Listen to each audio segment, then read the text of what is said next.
भगवान कृष्णांनी सुद्धा आपल्या अवतारामध्ये जगदंबेची उपासना केल्याचा उल्लेख भागवतातही येतो, देवी भागवतातही येतो.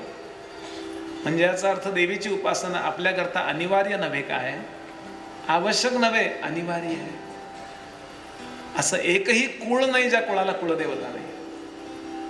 केव्हा तरी शांत बसून शेषराव मोरे नांदेडचे त्यांचं एक पुस्तक वाचा. पुस्तकाचं नाव सांगतो, मुस्लिम मनाचा शोध.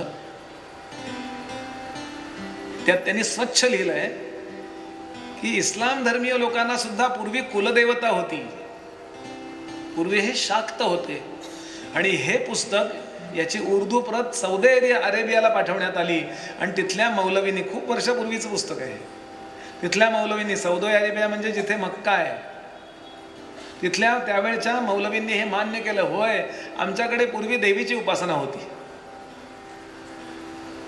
एकही कुळ असं नाही ज्या ठिकाणी जगदंबेची उपासना नाही. स्वरूप काय असेल ते सोडून द्या. ती तुळजाभवानी असेल का, जाखाई असेल का, माकाई असेल का, जांभळाई असेल का, कमलादेवी असेल, ते जाऊ दे.